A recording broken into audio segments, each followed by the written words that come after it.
Step into a brighter future at Better You School, conveniently located in Barnabas along the Nakuru-Nairobi Highway. We are ready to nurture young minds from playgroup to class 1, providing a foundation for a lifetime of learning in a serene Christian setting. Enroll in the ongoing intake and take a step into a world of discovery and growth. Located just 400 meters off Ruby's petrol station on the way to Luna Hotel, we are at the Chosen Generation Church Barnabas Sanctuary. To secure your spot, call 0790-899-899 or visit us at the Chosen Generation Church Barnabas. Better You School, bettering your future.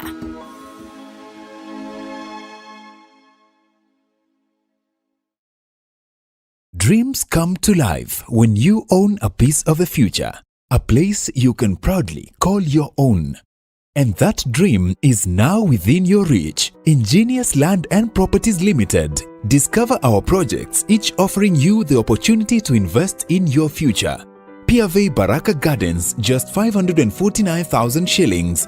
Miti Mingi Baraka Gardens, an incredible value at 349,000 shillings. Gilgil Langalanga Gardens, your dream home for only 349,999 shillings. Subukia Baraka Garden, secure your future for just 150,000 shillings. Sunrise Baraka Gardens at only 699,000 shillings. For more information and to reserve your spot, contact us on 0723 777 555. Visit www.ingeniouslandandproperties.com. Visit our offices in Nairobi at Unicity Mall Rooms 26 along Thika Road, Gilgil office next to Chawaka Supermarket, and Nakuru office CK Patel Building 8th floor Wing A. Ingenious Land and Properties Limited. Secure your future with us. Are you ready to take the next big step in your career? Nakuru College of Commerce and Hospitality is a private, TVET accredited institution offering hands-on training from artisan level to advanced diploma. Our intakes run from January to November. We offer a wide range of programs including catering, food and beverage production, housekeeping, tour guiding and travel operations, tourism management, and guidance and counseling. Advance your career with courses in sales and marketing, human resource management, supply chain management, community development, social work, business management, secretarial studies, accounting, ICT, CPA and CPSPK. Tap into your creativity and technical skills through fashion and design, hairdressing and beauty therapy, plumbing, electrical and automotive engineering. We also provide impactful short courses in customer care, front office operations, public relations, event management, and additional training in guidance and counseling. Enhance your global reach with our language classes in German, French, English, Swahili, and Sign Language and Interpretation. Our programs are examined by recognized bodies including NEC, ICM, CASNEB, NITA, and KISM. We offer flexible learning options, full-time, part-time, and online classes. Comfortable and affordable accommodation is available for students from outside Nakuru. Visit us today at 2nd and 4th floors of Equator House, Nakuru. Call us on 0727 424 698 or 0721 582 532 or email us info@nakurucollege.ac.ke or apply online at www.nakurucollege.ac.ke. Nakuru College of Commerce and Hospitality, defining culture of professional excellence. Step into a world of beauty and elegance, where we bring you the latest and trendiest beauty products and equipment that cater to your every need. From luxurious skincare essentials infused with natural African ingredients to a wide array of makeup products that celebrate the diverse beauty of East Africa, we have it all. At East Africa Cosmetics, we understand that beauty comes from within. That's why we also offer a hand-picked selection of holistic wellness products to nourish your body and soul. With our state-of-the-art beauty equipment, you can now bring the salon experience to the comfort of your own home. Discover top-of-the-line hair dryers, beauty tools, and grooming essentials that will leave you looking and feeling your best. Whether you're a makeup enthusiast, a skincare devotee, or a salon professional, East Africa Cosmetics is here to support your beauty journey every step of the way. But wait, there's more. Our knowledgeable and friendly staff is always ready to assist you in finding the perfect products tailored to your unique style and preferences. So, why wait? Visit us today at Jala Plaza Nakuru, Gusii Road adjacent to Kenyatta Avenue on your way to Tidy's Hotel, or Carnation Building along Mosque Road opposite Showmut Plaza. Call us on 0721 340 643. Visit our social media platforms, East Africa Cosmetics. And let East Africa Cosmetics be your trusted partner in beauty and wellness. East Africa Cosmetics, where East Africa's beauty comes to life. Are you passionate about media, communication, or learning sign language? Welcome to Mamlaka School of Media and Sign Language, where we transform passion into profession. We offer comprehensive courses in Kenya Sign Language and Interpretation, ideal for anyone looking to bridge communication gap and make a difference in people's lives. Explore the exciting world of journalism and mass communication, or capture breathtaking moments through videography and photography. Our TV and film production courses will set you on the path to success. Master the art of live streaming and become a pro in radio production. We also nurture entrepreneurial minds with our entrepreneurship skills program. And for those eyeing international opportunities, we offer test of English as a foreign language. Enjoy flexible fee payment options tailored to fit your budget. Experience high-quality professional studies that equip you with essential skills. Benefit from attachment placements in reputable media houses, giving you real-world experience. Grow in an environment grounded in Christian values and a commitment to discipline, ensuring a well-rounded education. We are proudly hosted by Mamlaka Television and Chosen Generation Church. Enroll today and step into your future. For more information, call, text, or WhatsApp us at 0700 899 899.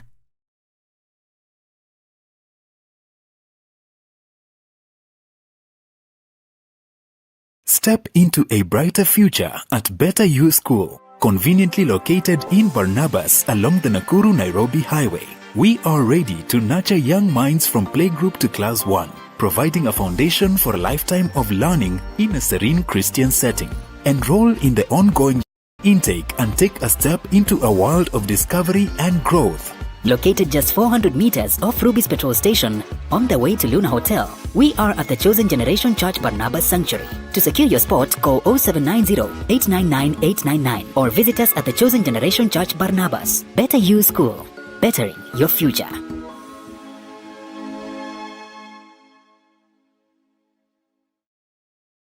Dreams come to life when you own a piece of the future, a place you can proudly call your own.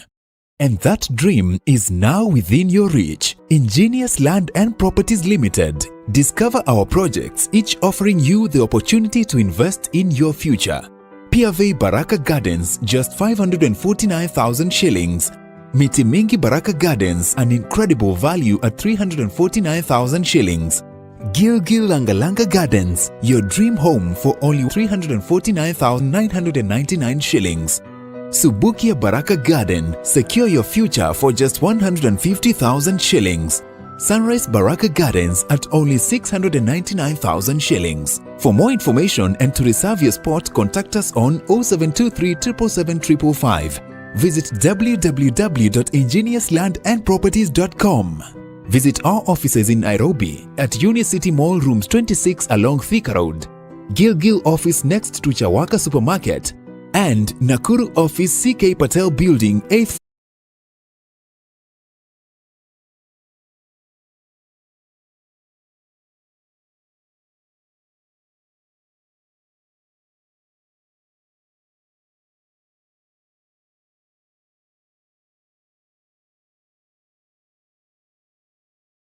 Tofauti ambapo uchaguzi mdogo unaendelea upande wa magharibi, kule upande wa pwani na pia upande wa Nyanza, na pia kuna maeneo ambayo nitakuwa nakutajia tuweze kujua hasa shughuli hiyo inaendeshwa vipi.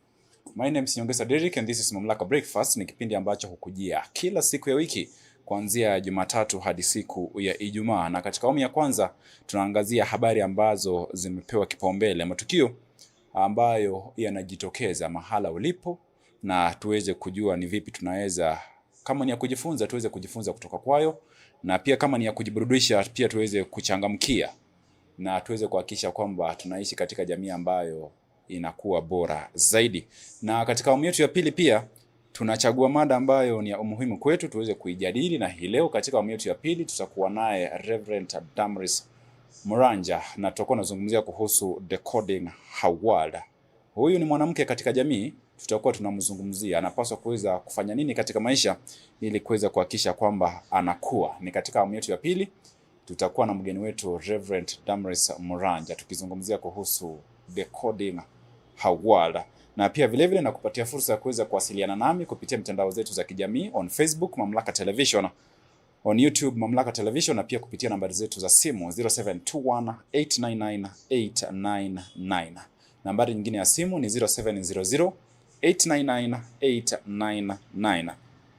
Na ukifanya hivyo nami nitakuwa ninasoma ujumbe wako pale moja kwa moja, niweze kupokea hisia zako, unieleze unanitazama ukiwa wapi, na hasa kwa vile tunazungumzia hii leo uchaguzi ambao unaendelea, basi tuweze kudumisha amani, kwa vile kuna matokeo ambayo tumeweza kuyashuhudia kule upande wa magharibi na pia kule upande wa Nyanza. Tunatarajia kwamba utulivu uweze kuwa nasi, tuweze kuchagua viongozi ambao watatutumikia kama wananchi, na bila shaka tusiweze kushuhudia vurugu yoyote. Na pia katika kipindi hiki na kupatia nafasi ya kuweza kujiendeleza katika biashara yako, kwa wale ambao wana mawazo ya kufungua biashara ama tayari unafanya biashara ya kuuza bidhaa za mapambo. Nitakuwa nakupatia nafasi ya kuweza kuhakikisha kwamba unajiendeleza katika biashara yako. That's why you have Nakuru College of Commerce and Hospitality. Na pia vile vile katika masuala ya elimu we have Nakuru College of Commerce and Hospitality, Mamlaka School of Media and Sign Language, bila kusahau Better School. Ni kanda ambazo nitakuwa nakueleza tukiendelea na kipindi chetu. Na kama ilivyo ada, niko na gazeti la The Standard na gazeti la Daily Nation, na pia pale mtandaoni nitakuwa naangazia niweze kudurusu habari katika gazeti la The Star, Business Daily, People Daily, na pia gazeti la Taifa Leo. Na bila shaka ningependa tuweze kuangazia our first advertisement, na nikirejea nitakuwa naelekea katika gazeti za kidijitali moja kwa moja. Let's have a look at Nakuru College of Commerce and Hospitality advertisement. Are you ready to take the next big step in your career? Nakuru College of Commerce and Hospitality is a private, TVET accredited institution offering hands-on training from artisan level to advanced diploma. Our intakes run from January to November. We offer a wide range of programs including catering, food and beverage production, housekeeping, tour guiding and travel operations, tourism management, and guidance and counseling. Advance your career with courses in sales and marketing, human resource management, supply chain management, community development, social work, business management, secretarial studies, accounting, ICT, CPA, and CPSPK. Tap into your creativity and technical skills through fashion and design, hairdressing and beauty therapy, plumbing, electrical and automotive engineering. We also provide impactful short courses in customer care, front office operations, public relations, event management, and additional training in guidance and counseling. Enhance your global reach with our language classes in German, French, English, Swahili, and sign language and interpretation. Our programs are examined by recognized bodies including NEC, ICM, CASNEB, NITA, and KISM. We offer flexible learning options, full-time, part-time, and online classes. Comfortable and affordable accommodation is available for students from outside Nakuru. Visit us today at 2nd and 4th floors of Equator House, Nakuru. Call us on 0727 424 698 or 0721 582 532, or email us info@nakurucollege.ac.ke or apply online at www.nakurucollege.ac.ke. Nakuru College of Commerce and Hospitality, defining culture of professional excellence. Nyamaza. Naam, karibu tena mtazamaji. Natabasamu kwa sababu siambiliki hapa, ama mwenzetu haambiliki na hasemezeki, kwa sababu timu ya Arsenal iliweza kushinda hapo jana mabao 3-1 dhidi ya Bayern Munich. Na pia Liverpool waliweza kupoteza hapo jana. Ni masuala ya spoti, lakini kwa sasa mtazamaji, niruhusu niweze kurejelea kanda ya Nakuru College of Commerce and Hospitality. Tumeweza kuchezewa pale na mwelekezi wa kipindi, na bila shaka kwa masuala yote ya elimu hakikisha kwamba unajiunga na taasisi hii ya Nakuru College of Commerce and Hospitality ambao unapatikana katikati ya jiji kuu la Nakuru. Ukiwa Kenyatta Avenue, wanapatikana pale Equator House orofa ya 2 na ya 4 next to Ereto Bookshop. Unaweza kufika katika taasisi hii na kuweza kuangazia kosi tofauti tofauti, mojawapo ikiwa ni tourism, hospitality, pastry and baking, accountancy, fashion and design, na pia vile garment making. Kando na hayo, ama kando na kosi ambazo nimeweza kukutajia, pia unaweza kujiboresha katika kuzungumza lugha ya Kiswahili na Kiingereza. Ni lugha ambazo zinafunzwa pale, na pia vile unaweza kujifunza Kifaransa, Kichina, German na pia Spanish kama lugha. Na pia kuna mitihani ambayo inapatikana pale ambayo imeidhinishwa na serikali kuu ya kitaifa, mojawapo ikiwa ni ICM, NEC, KASNEB, NITA and KISM. Mitihani hizi basi ukishahitimu unapewa shahada ambayo inadhibitisha kwamba uliweza kusoma pale, na kupewa shahada hiyo basi itakuwa inakupatia nafasi bora zaidi ya kutafuta ajira katika kaunti ya Nakuru na pia katika maeneo tofauti tofauti humu nchini. Na iwapo ungependa kufanya kazi katika mataifa za kigeni ama ya kigeni, unaweza kufanya hivyo. That's all about Nakuru College of Commerce and Hospitality. Ni taasisi ambayo inaongozwa na Madam Penny Nang'ang'a, na wanatueleza kwamba they define a culture of professional excellence. Now let's have a look at stories that are making headline in our digital newspapers. On the front page of The Star, this is our headline on page number 4 and number 5. Ruto's gift for Western, major highways works set to kick off. Ni habari ambazo zinapatikana katika ukurasa wa 4, na tunaweza kwamba the 180 billion shillings project with the 4 to 6 lanes likely to shape 2027 dynamics, katika njia ya kuweza kuhakikisha kwamba haya yote, kuna yule ambaye anahisi ya kwamba huenda basi inafanyika kwa sababu anavutia sana wakazi wa kule magharibi ili wakaweze kumpigia kura Rais Ruto mwaka wa 2027. Lakini wakati wote ambapo tunashuhudia maendeleo katika taifa, lazima tuweze kuyazungumzia, na bila shaka haya ni yale ambayo tunatarajia kutoka kwa viongozi.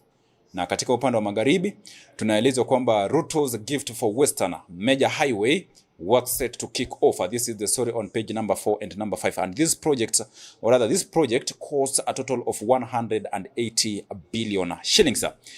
And about politics, you have the story on page number 6, hour of reckoning as many polls reality sinks.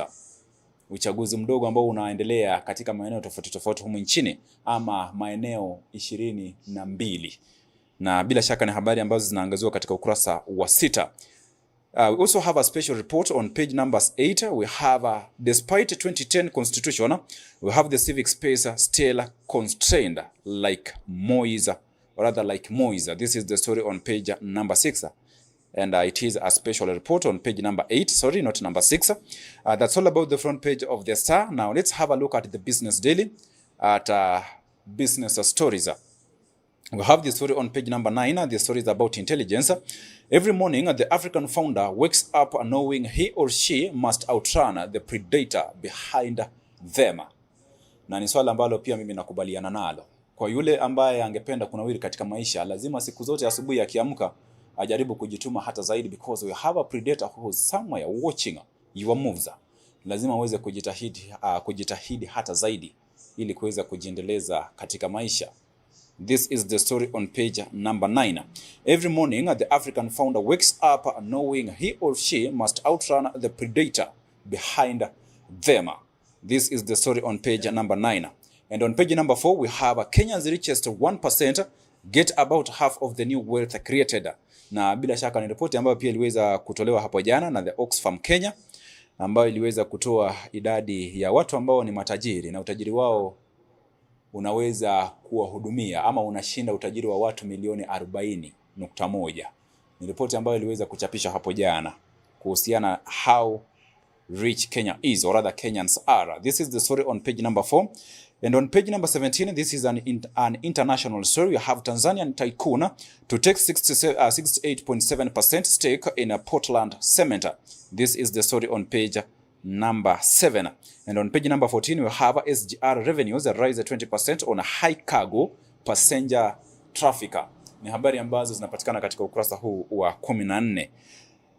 Na pia vile vile katika ukurasa wa 9 kuna habari ambapo tunaweza kwamba the stories about banking. We have the Mohoho Kenyatta makes NCBA comeback amid buyout talks. This is the story on page number 9. Mohoho Kenyatta makes NCBA bank comeback amid buyout talks.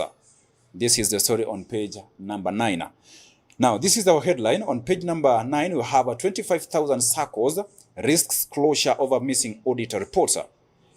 Over 25,000 SACCOs risks closure over missing auditor reports. Ni habari ambazo zinapatikana katika ukurasa wa 9 katika gazeti la Business Daily. That's all about the front page of the Business Daily. Now, as I head into the People Daily, we have the story on page number 7. Ndindi Nyoro, Ruto used cooked in quotes. President Ruto used cooked numbers on economic growth. Cooked in quotes. Ni kutokana haya ama huu ni usemi wa mbunge wa Kiharu Mheshimiwa Ndindi Nyoro ambaye anasema kwamba Rais Ruto aliweza kutumia idadi ambayo si ya kweli. Kwa lugha ya Kiingereza tunasema cooked in quotes. Cooked numbers in or rather on economic growth. Ni habari ambazo zinapatikana katika ukurasa huu wa 7 katika gazeti la People Daily. Now, this is our headline. On page number 4, we have by-election shutdown. Who will win? This is a question and we are still waiting. And remember, this is also a litmus test for the IEBC with the newly appointed team led by Chairperson Erastus Idong Ithikona. Na upande wa kushoto tunaelezwa pia kuna kule upande wa Mbeere North, kuna Leonard wa Muthende na pia tunaye Newton Karisha. Na upande wa upinzani tunaye pia ama kule upande wa Kasipul we have a Boyd Were and a Philip Aroko. Na pia vile vile tunaelezwa kule upande wa Malava tunaye pia Ndakwa, Mr. Ndakwa, David Ndakwa and Seth Panyako. Na pia kule Magarini tunaye Harrison Kombe Garama na pia Stanley Karisa Kenga. Ni wale ambao tunaona habari hizi zimeweza kupewa kipaumbele, lakini sio katika maeneo haya peke yake. Upande wa Magarini kutakuwa na uchaguzi mdogo, Kasipul pia kutakuwa na uchaguzi mdogo, Mbeere North kutakuwepo na uchaguzi mdogo, na pia upande wa Malava kutakuwa na uchaguzi mdogo, samahani. Na bila shaka tutaendelea kufuatilia tuweze kujua shughuli hii ndogo ama shughuli hii ya uchaguzi mdogo inafanywa vipi. Na bila shaka tunapozungumza mchakato mzima wa kupiga kura umeanza rasmi katika maeneo tofauti tofauti. Tutaendelea kufuatilia habari hizi na tutakuwa tunazungumza pale mtandaoni tuweze kujua hisia zenyu kama wananchi ni zipi. That's all about the front page of the People Daily. And lastly, let's have a look at Taifa Leo tuweze kujua haswa ni yapi ambayo pia yamepewa kipaumbele. Katika ukurasa wa kwanza katika gazeti la Taifa Leo, utaniruhusu nianze na habari za kimataifa na bila shaka nitakuwa naelekea pale nchi jirani ya Tanzania. Tunaelezwa katika ukurasa wa 8 kwamba shinikizo ICC ichunguze mauaji Tanzania. Shinikizo ICC ichunguze mauaji Tanzania. Utawala wa Rais Samia Suluhu waanza kuandamwa na kivuli cha koti ya kimataifa.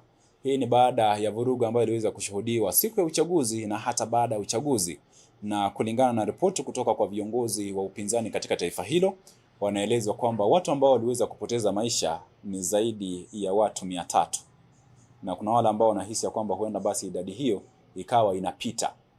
Na bila shaka ni habari ambazo pia serikali ya Tanzania iliweza kukatana nazo, wakieleza kwamba bado kuna tume ambayo imeweza kuchaguliwa kuweza kuchunguza visa hivyo na watakuwa wanawasilisha ripoti kwa umma waweze kufahamu. Lakini kwa sasa shinikizo ni kwa koti ya kimataifa ICC samahani, kuweza kuhakikisha kwamba wanachunguza yale ambayo yaliweza kutokea pale. Na tukirejea humu nchini katika siasa, tuna habari katika ukurasa wa 2 tunaelezwa kwamba anatembea apokonywa walinzi wake pamoja na Halwale ambaye ni seneta wa kaunti ya Kakamega. Wote waliweza kupokonywa walinzi na gavana anyang'anywa walinzi siku moja kabla ya uchaguzi, na uchaguzi huu tunauzungumzia unaendelea siku ya leo. Naam, pia kuna baadhi ya vidokezo katika ukurasa huu wa 20 na habari za spoti. Tunaweza kwamba Chelsea City na Barcelona hoi. Ni katika mechi za UEFA Champions League ambazo ziling'oa nanga hapo jana siku ya Jumatano na pia siku ya Jumanne, wakati ambapo tuliweza kuona Chelsea wakiweza kuwapepeta ama kuwalabua timu ya Barcelona. Na pia tukaweza kuona Man City wakiweza kulabuliwa na Bayern Munich na wakaweza kuchapisha katika mitandao zao kwamba Manchester is black and red. Na bila shaka pia hapo jana kumekuwepo na matokeo ya michuano za UEFA Champions League, na nimekueleza Arsenal waliweza kupata ushindi wa mabao 3-1 dhidi ya Bayern Munich, na pia vile vile Tottenham waliweza kupoteza mabao 5-3 dhidi ya PSG. Ni baadhi tu ya habari za spoti ambazo tutakuwa tunawasiliana nawe mtazamaji kupitia mitandao zetu za kijamii tuweze kupokea hisia zako. Najua my brother Peter Junior Ayemba tayari yuko na usemi kuhusiana na habari za spoti. Na pia vile vile katika ukurasa wa 3 tunaweza kwamba utawala wa Rais Ruto wakopa shilingi trilioni 3. Utawala wa Rais William Samoei Ruto wakopa shilingi trilioni 3 ni katika ukurasa wa 3. Na pia vile vile katika ukurasa wa 2 tunaweza kwamba pasipo Raila ODM yatoka jasho Kasipula. Kukosekana kwa kiongozi ama aliyekuwa kiongozi wa chama cha ODM Raila Odinga kunafanya wakazi wa Kasipula kutokwa na kijasho katika uchaguzi ambao unaendelea hii leo. Ni habari ambazo zinapatikana katika ukurasa wa 2, na pia vile vile kichwa kikuu tunaeleza kwamba ni mbivu na mbichi. Ni mbivu na mbichi, ni habari ambazo zinapatikana katika ukurasa wa 2 hadi ukurasa wa 5, na ni habari ambazo zinahusiana na uchaguzi mdogo ambao unaendelea siku ya leo. Na bila shaka mtazamaji, ni habari ambazo nitakuwa nazipatia kipaumbele, lakini kwa sasa utaniruhusu niweze kuchukua kipindi kifupi cha mapumziko. Nikirejea basi tutaangazia habari zaidi katika gazeti la Daily Nation na pia gazeti la The Standard. Na pia nikirejea taraji kwamba nitakuwa nasoma baadhi ya jumbe ambazo nazipokea pale mtandaoni. Usiondoke. Step into a brighter future at Better You School, conveniently located in Barnabas along the Nakuru-Nairobi Highway. We are ready to nurture young minds from playgroup to class 1, providing a foundation for a lifetime of learning in a serene Christian setting. Enroll in the ongoing intake and take a step into a world of discovery and growth. Located just 400 meters off Ruby's petrol station on the way to Luna Hotel, we are at the Chosen Generation Church Barnabas Sanctuary. To secure your spot, call 0790-899-899 or visit us at the Chosen Generation Church Barnabas. Better You School, bettering your future.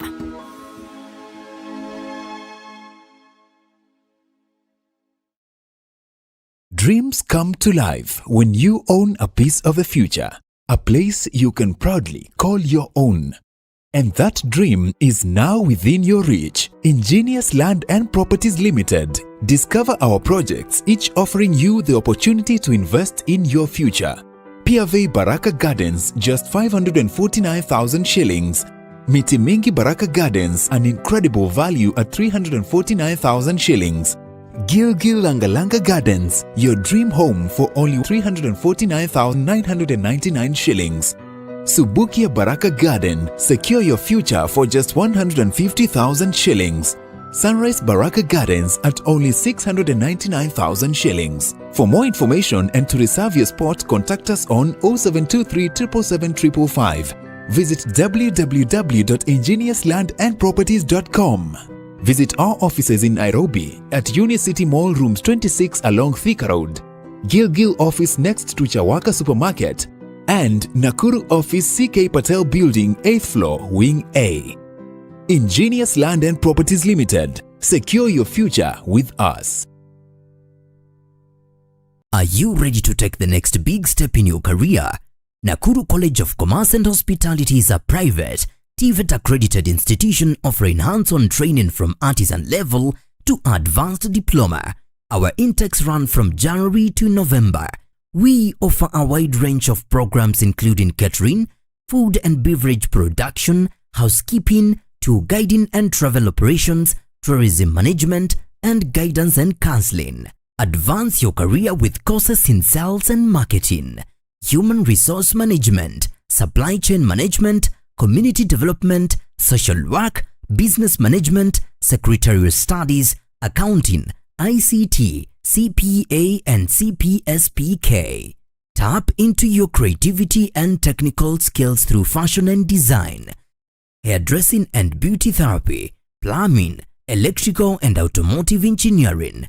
We also provide impactful short courses in customer care, front office operations, public relations, event management, and additional training in guidance and counseling. Enhance your global reach with our language classes in German, French, English, Swahili, and Sign Language and Interpretation. Our programs are examined by recognized bodies including NEC, ICM, CASNEB, NITA, and KISM. We offer flexible learning options, full-time, part-time, and online classes. Comfortable and affordable accommodation is available for students from outside Nakuru. Visit us today at 2nd and 4th floors of Equator House, Nakuru. Call us on 0727 424 698 or 0721 582 532 or email us info@nakurucollege.ac.ke or apply online at www.nakurucollege.ac.ke. Nakuru College of Commerce and Hospitality, defining culture of professional excellence. Step into a world of beauty and elegance, where we bring you the latest and trendiest beauty products and equipment that cater to your every need. From luxurious skincare essentials infused with natural African ingredients to a wide array of makeup products that celebrate the diverse beauty of East Africa, we have it all. At East Africa Cosmetics, we understand that beauty comes from within. That's why we also offer a hand-picked selection of holistic wellness products to nourish your body and soul. With our state-of-the-art beauty equipment, you can now bring the salon experience to the comfort of your own home.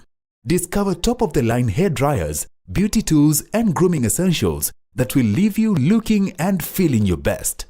Whether you're a makeup enthusiast, a skincare devotee, or a salon professional, East Africa Cosmetics is here to support your beauty journey every step of the way. But wait, there's more. Our knowledgeable and friendly staff is always ready to assist you in finding the perfect products tailored to your unique style and preferences. So, why wait? Visit us today at Jala Plaza Nakuru, Gusii Road adjacent to Kenyatta Avenue on your way to Tidy's Hotel, or Carnation Building along Mosque Road opposite Showmut Plaza. Call us on 0721 340 643. Visit our social media platforms, East Africa Cosmetics.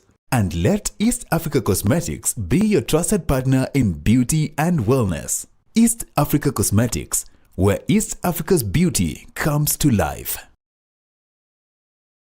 Are you passionate about media, communication, or learning sign language? Welcome to Mamlaka School of Media and Sign Language, where we transform passion into profession. We offer comprehensive courses in Kenya Sign Language and Interpretation, ideal for anyone looking to bridge communication gap and make a difference in people's lives. Explore the exciting world of journalism and mass communication, or capture breathtaking moments through videography and photography. Our TV and film production courses will set you on the path to success. Master the art of live streaming and become a pro in radio production. We also nurture entrepreneurial minds with our entrepreneurship skills program.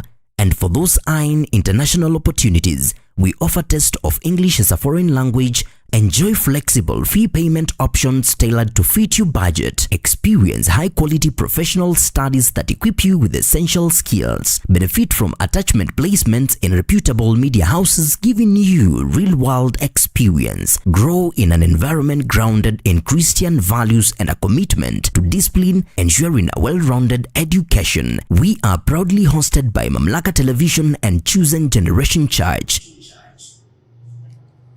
Yes, welcome back and thank you for staying, or rather continue staying with us on social media platform. That is on Facebook, Mamlaka Television, and remember also live on YouTube, Mamlaka Television, na pia vile kupitia runinga pale, Mamlaka Television. Asanteni sana kwa kuendelea kutufuatilia pale.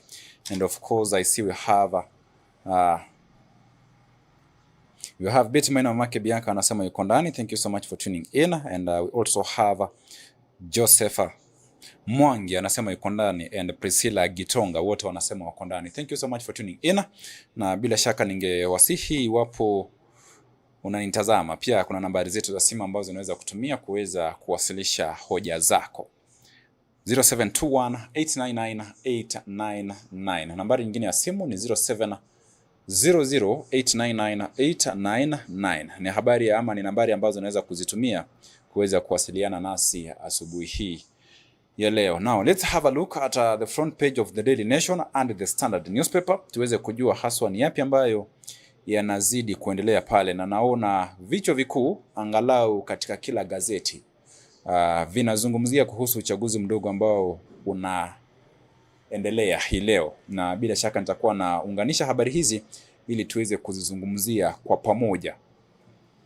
On the front page of the Daily Nation, you have the story on page number 2. We have a CS Murkomen, Interior Cabinet Secretary Kipchumba Murkomen. He said, or rather he says, we recalled bodyguards to top leaders for engaging in crimes, in quotes, engaging in crimes. Na bila shaka ni baada ya kuweza kuangazia habari kuhusiana na walinzi wa gavana wa kaunti ya Trans Nzoia Bwana George Natembeya, na pia seneta wa kaunti ya Kakamega Bwana Boni Halwale, ambao walieleza kwamba walinzi wao waliweza kupokonywa, na bila shaka tunaelezwa na waziri wa ulinzi Bwana Kipchumba Murkomen kwamba aliweza kuwaita kwa kusemekana kwamba basi huenda basi wanatumia silaha zao vibaya. Ndio maana tunaelezwa kwamba in quotes, engaging in crime. And we are being told that Interior Cabinet Secretary Kipchumba Murkomen has said some police officers have been interdicted after the VIPs they were assigned to protect engaged in the acts that breach the peace. They include officers attached to Trans Nzoia Governor George Natembeya, who alleged a scheme to silence him. This is the story on page number 2 of the Daily Nation. Now, about health, we have this story on page number 6. Unease amongst teachers over transition to SHA. And this is the Social Health Authority. Unions seek members buy in ahead of shifter.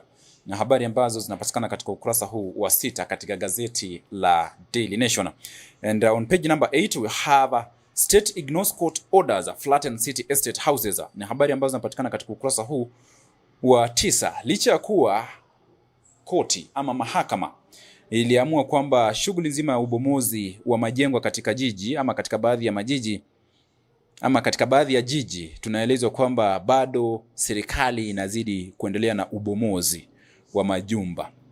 Na tuweze kwamba the demolition of all houses in Makongeni Estate, Nairobi, to pave the way for the government's housing project was completed yesterday evening despite a court order stopping it. Most of the tenants had already moved out, with the Affordable Housing Board hailing the eviction as successful. The board said every household received 150,000 in compensation to seek alternative housing. Ni swala ambalo tuliweza kulizungumzia siku ya Jumanne na mwenzangu Katelina, na bila shaka tukaelezwa kwamba koti iliweza kusitisha mchakato mzima wa kubomoa nyumba za wakazi katika eneo la Makongeni. Na tunaona hata baada ya koti kutoa amri hiyo, bado serikali iliendelea na shughuli ya kubomoa nyumba hizo, na wanaeleza kwamba katika kila nyumba waliweza kupata shilingi 1150 kama fidia kwa kutafuta maeneo mbadala ya kutafuta makazi. Ni habari ambazo zinapatikana katika ukurasa wa 8 katika gazeti la Daily Nation, na kichwa kikuu tunaelezwa kwamba moment of truth, road to 2027. This is a D-Day. Voters cast their ballots today in one of the country's most consequential by-elections. For both President William Ruto and the united opposition, the contests serve to build political momentum, sway perceptions, and gauge popularity ahead of the 2027 polls.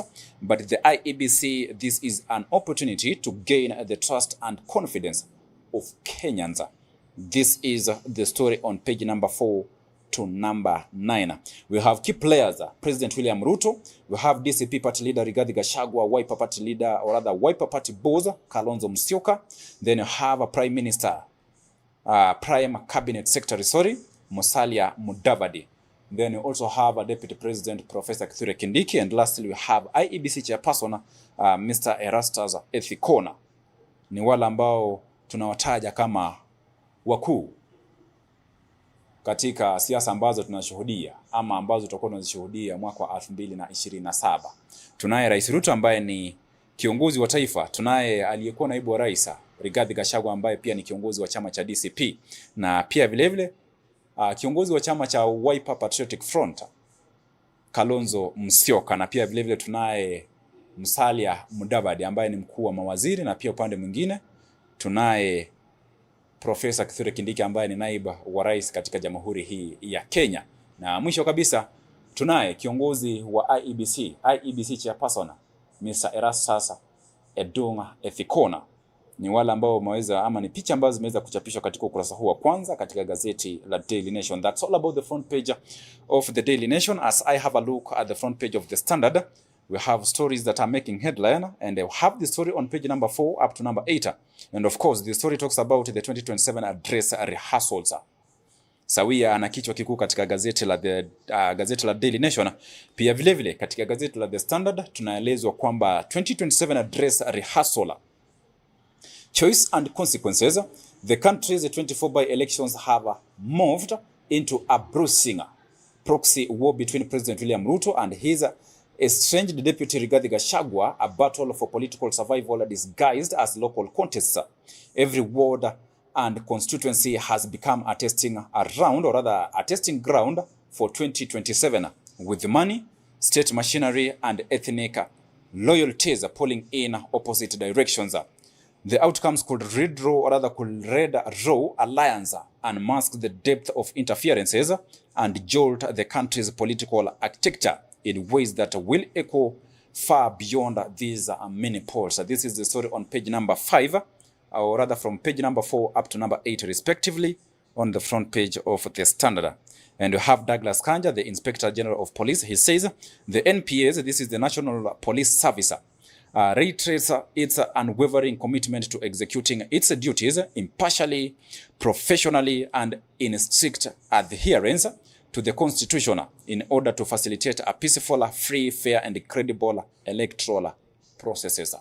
This is the story on page number 4. We have this man called Boyd Were, ODM in Kasipula. We have Philip Aroko, independent Kasipula, or rather an independent candidate in Kasipula. We have Mr. David Ndakwa of UDA in Malava. We have Seth Panyako of DAPK in Malava. We have Moses Omondi, ODM in Ugunja. We have Orodi Odhiambo, Wiper in Ugunja. We also have Harrison Kombe, ODM in Magarini. We have Stanley Kenga, Mr. Stanley Kenga, DCP candidate in Magarini. We also have Kiprono Chemitei, UDA in Baringo, who is vying for the senatorial position. Then we also have David Kipruto, RLP in Baringo County.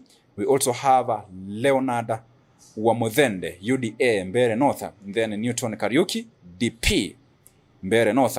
Then we also have Nodrina Malima Mohamed, UPA in Banisa. And then lastly we have Ahmed Hassan, UDA candidates in Banisa. These are some of the names that are being mentioned on the front page of the Standard. Then, of course, we have a statement from Wiper Patriotic Front leader Kalonzo Musyoka, who says, we have credible information that the serialization of 820,000 printed ballots was not done correctly and not properly inspected. This has created a dangerous loophole for ballots stuffing through extra or unaccounted for ballots. Tayari viongozi wa upinzani wanaeleza ama wanaendelea kufichua ama kuibua madai kwamba huenda basi udanganyifu kaweza kushuhudiwa katika uchaguzi mdogo ambao utakuwa unafanyika siku ya leo. Ni habari ambazo zinapatikana katika ukurasa huu wa 4 hadi wa 8. Mtazamaji, utaniruhusu niweze kuchukua kipindi kifupi cha mapumziko with East Africa Cosmetics advertisement. When you come back, we are going to have a look at our first discussion of the day, leadership in the modern world. Usiondoke. Step into a world of beauty and elegance, where we bring you the latest and trendiest beauty products and equipment that cater to your every need. From luxurious skincare essentials infused with natural African ingredients to a wide array of makeup products that celebrate the diverse beauty of East Africa, we have it all. At East Africa Cosmetics, we understand that beauty comes from within. That's why we also offer a hand-picked selection of holistic wellness products to nourish your body and soul. With our state-of-the-art beauty equipment, you can now bring the salon experience to the comfort of your own home. Discover top-of-the-line hair dryers, beauty tools, and grooming essentials that will leave you looking and feeling your best. Whether you're a makeup enthusiast, a skincare devotee, or a salon professional, East Africa Cosmetics is here to support your beauty journey every step of the way. But wait, there's more. Our knowledgeable and friendly staff is always ready to assist you in finding the perfect products tailored to your unique style and preferences. So, why wait? Visit us today at Jala Plaza Nakuru, Gusii Road adjacent to Kenyatta Avenue on your way to Tidy's Hotel, or Carnation Building along Mosque Road opposite Showmut Plaza. Call us on 0721 340 643. Visit our social media platforms, East Africa Cosmetics. And let East Africa Cosmetics be your trusted partner in beauty and wellness. East Africa Cosmetics, where East Africa's beauty comes to life. Step into a brighter future at Better You School, conveniently located in Barnabas along the Nakuru-Nairobi Highway. We are ready to nurture young minds from playgroup to class 1, providing a foundation for a lifetime of learning in a serene Christian setting. Enroll in the ongoing intake and take a step into a world of discovery and growth. Located just 400 meters off Ruby's petrol station on the way to Luna Hotel, we are at the Chosen Generation Church Barnabas Sanctuary. To secure your spot, call 0790-899-899 or visit us at the Chosen Generation Church Barnabas. Better You School, bettering your future.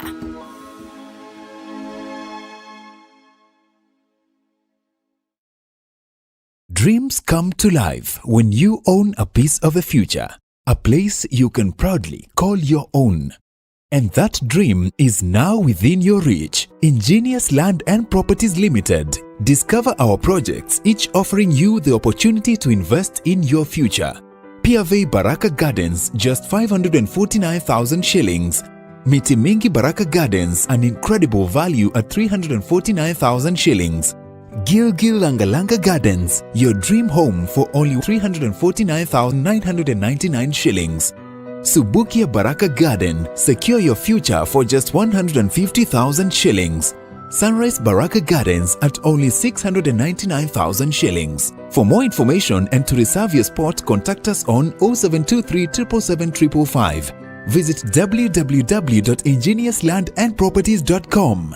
Visit our offices in Nairobi at Unicity Mall Rooms 26 along Thika Road, Gilgil office next to Chawaka Supermarket, and Nakuru office CK Patel Building 8th floor Wing A.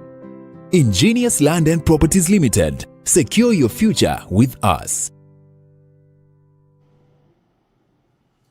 Naam, karibu tena mtazamaji, na bila shaka tutakuwa tunaelekea moja kwa moja tuweze kuangazia mada yetu ya siku ya leo, leadership in the modern world. Na bila shaka tutakuwa tunaizungumzia kwa muda mfupi ambao tunao, ili tuweze kuangazia tujue hasa ni yapi ambayo tunaweza kujifunza. We have a Reverend Charles from Life Pola Chapel, na bila shaka mtazamaji pia una nafasi ya kuweza kuzungumza nasi kupitia mitandao zetu za kijamii on Facebook Mamlaka Television, na pia vile vile kupitia nambari zetu za simu 0721 899 899. That's our WhatsApp number, unaweza kuitumia kuweza kuwasiliana nasi. Na bila shaka ni wakati ambapo ningependa pia kuweza kumkaribisha mgeni wetu wa awamu hii yetu ya kwanza kwa muda mfupi ambao tunao. Good morning sir. Morning. Uko salama? I'm very good. Yeah, good to have you today. Thank you. Yeah. I'm glad to be here. Yes. Yeah, kwa mtazamaji nimemweleza kwamba tunaye Reverend Charles from Life Pola Chapel. Yes. Hebu tueleze kwa kina tu tuweze kukufahamu kwa niaba ya mtazamaji ambaye anatuangazia ama anatazama siku hii ya leo. Okay. My name's Reverend Charles Gitari from Life Pola Chapel fraternity and churches. And I am the assisting bishop, assisting our Bishop Weli Odendo, who is actually the general overseer of our churches. Yeah. And we love interacting and bringing out the aspects of humanity that God put in us, that are able to drive a conversation within across each and every place, each and every area of life, so that we can also be productive, not just bound for heaven only, but also productive on earth, and also leave an impact for the children that are coming, the generation that are there, because whatever we are experiencing now, somebody built, and somebody was faithful enough to bring it up to where it is. So I believe it is only wise for us to continue with this conversation of leadership and even expand it further and make it more palatable to many that may want to hear and want to do and want to be part and in the space of leadership. Yeah. Because leadership today has been adulterated by so many opinions here and there. Yeah. Sometimes you may think, just because someone has a crowd, that is leadership, but it could be that someone just, you can even have, you can make a comment on Facebook, on TikTok, on the social platforms, social forums. You may even make a comment that you end up trending, and people think you're a thought leader. Yeah, you are. And you're not even a leading. You just said something that caught people's eye. Yeah. So now, because we are talking about the modern world, and of course we have mentioned something to do with the leadership. And for that person who is watching, can you please help us understand by the term leadership, and also in conjunction with the modern day? I want to make it very simple, like John Maxwell said once, that leadership is moving people from here to there. So if you're able to move people from one place to another, but not just moving them for the purpose without any structure of purpose, but with a purpose, with a goal, and with an end result that adds value to the people, that is leadership. And if we are going to see a change and a difference in humanity, we must know that the initiator of leadership is God. If you don't understand from God's perspective what leadership is, you might end up having too many things. And there are so many leadership models that exist. You may end up having so many models of what is happening and miss the real deal, the core of what leadership is. But you might find there are people who can move an agenda, move a people, move a conversation, move something from here to there. But the way they are doing it, it's bringing impact in people's lives, in communities, or even nations, and even in the world. So I believe with my whole heart, if you are able to move from here to there with a conversation, with a product, with a thought pattern, with whatever that you have that you're moving, that can qualify you to be a leader, because you're able to structure something that changes people. Okay, thank you. And of course, now as we talk about leadership, we'll have something that comes in mind, because you have somebody who is, or rather who has been positioned now to be as a leader. Then now, what should we expect from a leader? Because when you talk about leadership, it's just, or rather you told us, is making sure that you are moving from one place to another, rather from moving from one place to another destination. Now, what should we expect from a leader? Maybe the first thing I should say, and I should come up strong and say, is that if you're going to, I know so many things are talked about when it comes to leadership. Talk about vision, talk about all these other things, the dynamics that come in. But one of the things that I have realized that is very important for a leader to have is clarity. If you're not clear as a leader, we will not know what are you saying, where are you going, where are you taking us, what is this? Because the question that I always ask myself when I'm listening to any leader, what is this? How can I connect? How can I engage with this? And then, can you define this? That path, if this is a path, define the path.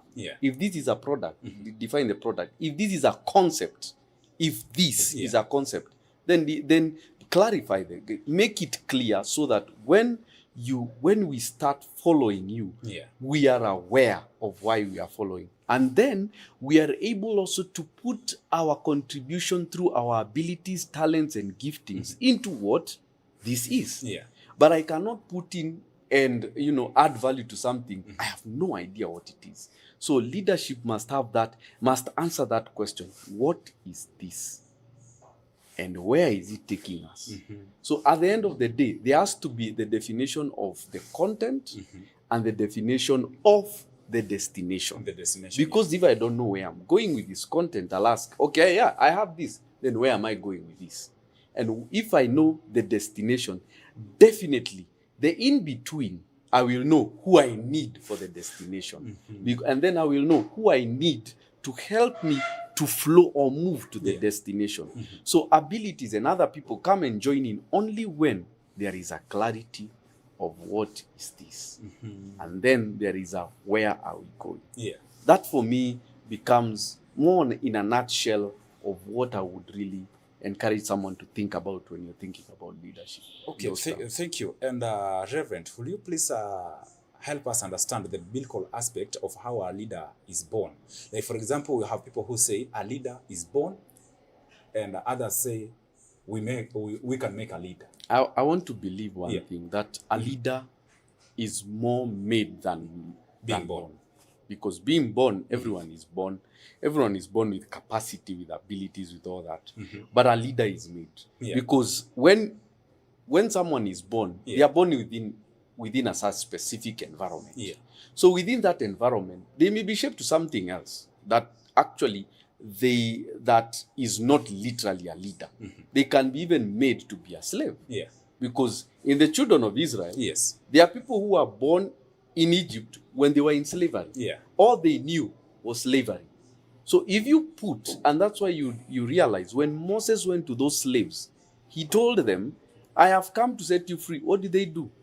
They told him, no, you didn't come to set us free. They even made sure, they betrayed him to the Pharaoh and the guys who are there, that this guy has come with another concept. And that's why he had to flee. So for me, a leader is made. And if you look at the Bible, you will see every person God installed and brought into leadership, he took them through a process. Even though he called them out. He called them out to make them aware of what they have. Then after being aware, he told them, now the process is, he did not literally tell them, I am now taking you through the school of understanding what I have made you aware. He started taking them through within their environment what they understood. For example, you can take the example of someone like Moses or Elijah. You realize Elisha was told by Elijah, the mantle was thrown, or rather he threw the cloth, and then he told him, follow me. But for 14 years, the guy was just following. So he was being shown, even though you may have been called as a prophet, but you need the process to understand the dynamics of becoming a prophet and what it entails, so that you do not become this kind of a leader who has a crowd, but the only thing they have is they please the crowd instead of leading the crowd. Most of the people and the leaders we have, and the leaders we have in our social spaces and in our spaces these days, mostly you'll notice even in the modern world, is that they lead because of a trending thing. When everything comes up, now that's how we identify somebody who is more vocal. Yes. And automatically he becomes a leader. Yes. So when that thing that made you trend is stripped out, or without that, when you're put to the scales of leadership, you fall short of everything. You don't have the grit to stay in leadership. You don't have the grit to endure some things in leadership. You don't know how to handle betrayal. You don't know how to handle success, because it's one thing to know how to handle betrayal. It's another thing to know how to handle success. You may be overwhelmed or even be taken over by success. You may even you may get to success, and when we start seeing, because every success that comes to any man, it amplifies who they are. So if you are not developed as a leader, if you have not been made and developed as a leader, it will just amplify the foolishness you have, the incapacitations you have, just those things. So, but if it finds qualities that it can amplify, that is what it will amplify. And those qualities must be of leadership. Wow, thank you, Reverend. Now, because you're talking about the modern world, and today we see some changes. The way our leaders are behaving, we cannot say that it's the same way they did yesterday, rather some 5-10 years back. Now, what do you think are some of the challenges that are affecting us in our modern leadership style? Maybe I can mention two. One of them is the aspect of mentoring, because most of the leaders you see in the previous years that we've had leaders in this country, you realize somebody gave them a hand of fellowship, what I would call a hand of fellowship. A hand of fellowship in that you can see even in the different marketplace positions that we have. You'll see lawyers who are older took the hand of younger lawyers and guided them. Anchors who are anchors, they did that. Politicians the same. Leaders in different marketplaces and in different areas of life, they did the same. And even within communities, you would see they would identify a leader and take them through. But now, today, we have The challenge with our modern stage of leadership is that we have people who, because of their oratory skills, personality, charm, and all that, those are very wonderful traits. I don't discount them. But they end up using that to qualify the quality of leadership instead of looking at aspects that help leadership to stay at a leading place, at a changing place, at a transformational place.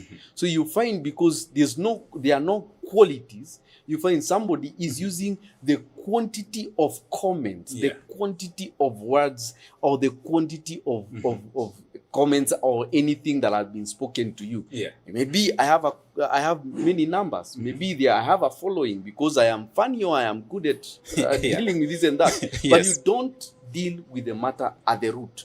So you find we have leaders, mostly in this country, that who are dealing with the branches, but they are leaving the root. So soon enough, the branches grow back because the root has never been dealt with. So the root of the matter has never been dealt with, but the branches have been cut off. So you say, oh, today we have dealt with this, but you've just removed temporarily the issue. You have not removed from the root the whole matter. And that is one of the biggest things that I find that is very tricky. Another thing, it's not just mentoring, and that comes through mentoring. When the root is dealt with, you know foundational, you know foundations, you know what to take from down up, you know how to grow from down up, you know how system grows from down up. But people want to fly from up and going up. That is tricky. So you know, Reverend, to some point you find that we have people who are scared of being leaders, and because you have talked about those problems that may be affecting us in this modern day, or rather today, as I can say today, because we are living in the modern world. We have a person who is who feels like I want to be in a position to lead other people. But when you look at the challenges that you have addressed, we talked about mentorship, and of course something that you said earlier about clarity, that is the qualities of a leader. Maybe he feels like I'm not clear enough, and inside he feels like I can become a leader. Now, in terms of addressing these problems, what should we do as we wind up, sir? I think the first thing that you need to get is find within the space of leadership you want to become, find a credible leader, find a credible mentor. Find someone you can tag yourself to, that you know, I am not going for the position first, and I am not going to learn about the position first. I'm going to learn about the values of that position.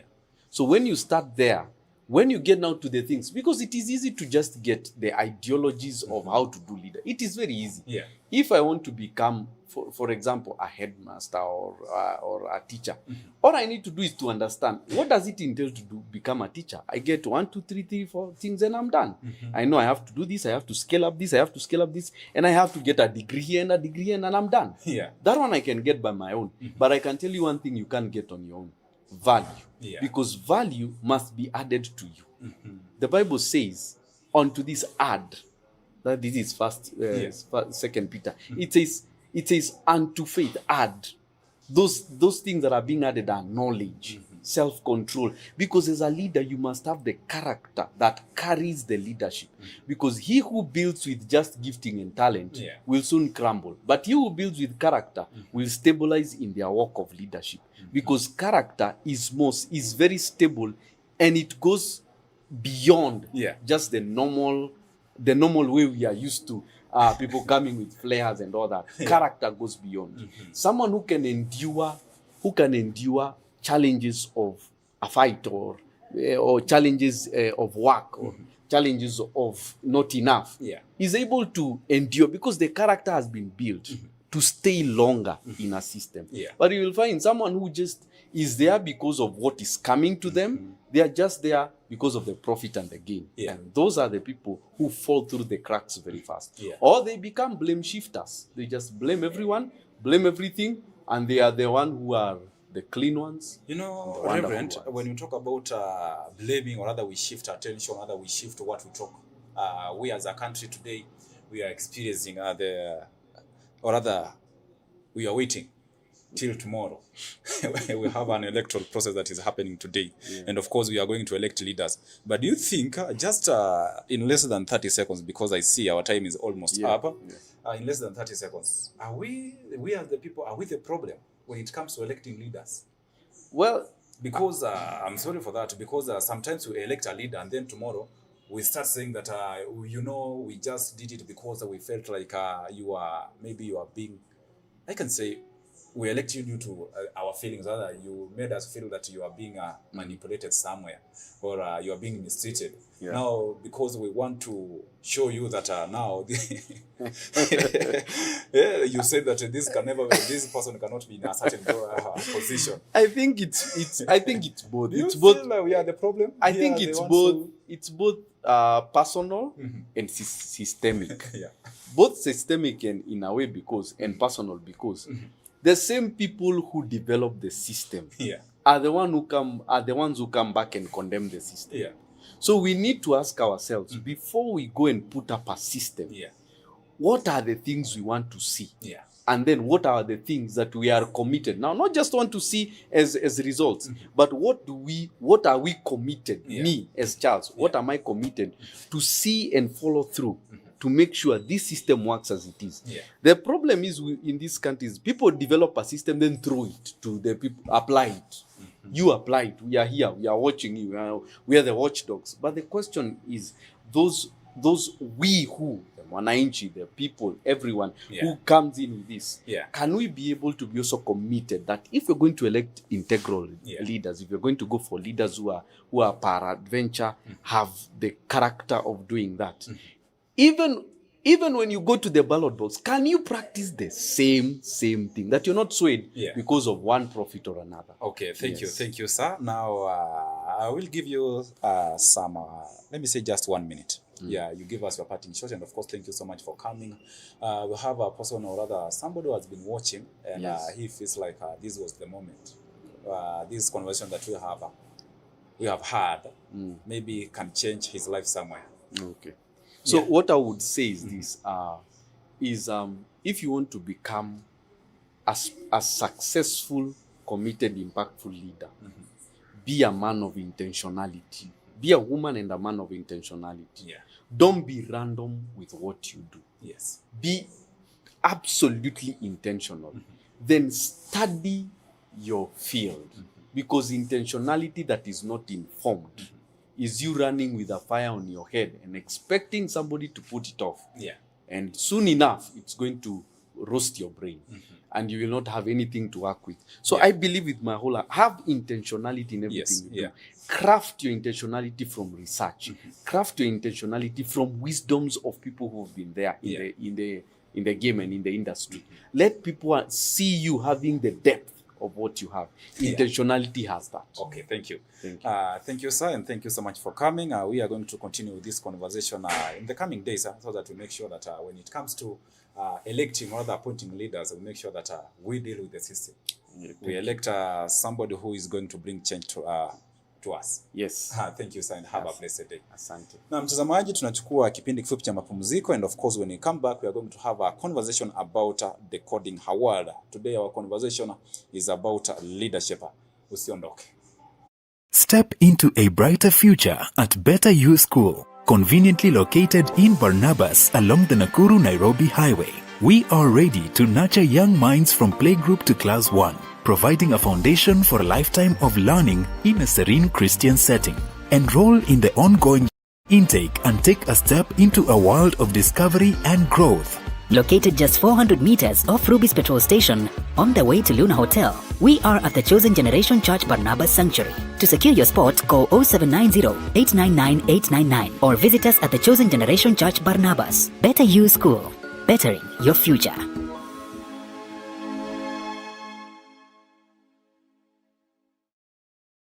Dreams come to life when you own a piece of the future, a place you can proudly call your own. And that dream is now within your reach. Ingenious Land and Properties Limited. Discover our projects, each offering you the opportunity to invest in your future. Piave Baraka Gardens, just 549,000 shillings. Miti Mingi Baraka Gardens, an incredible value at 349,000 shillings. Gilgil Langalanga Gardens, your dream home for only 349,999 shillings. Subukia Baraka Garden, secure your future for just 150,000 shillings. Sunrise Baraka Gardens at only 699,000 shillings. For more information and to reserve your spot, contact us on 0723 777 555. Visit www.engineerslandandproperties.com. Visit our offices in Nairobi at Unicity Mall Rooms 26 along Thika Road, Gilgil office next to Chawaka Supermarket, and Nakuru office CK Patel Building 8th floor Wing A. Engineers Land and Properties Limited. Secure your future with us. Are you ready to take the next big step in your career? Nakuru College of Commerce and Hospitality is a private, TVET accredited institution offering hands-on training from artisan level to advanced diploma. Our intakes run from January to November. We offer a wide range of programs including catering, food and beverage production, housekeeping, tour guiding and travel operations, tourism management, and guidance and counseling. Advance your career with courses in sales and marketing, human resource management, supply chain management, community development, social work, business management, secretarial studies, accounting, ICT, CPA, and CPSPK.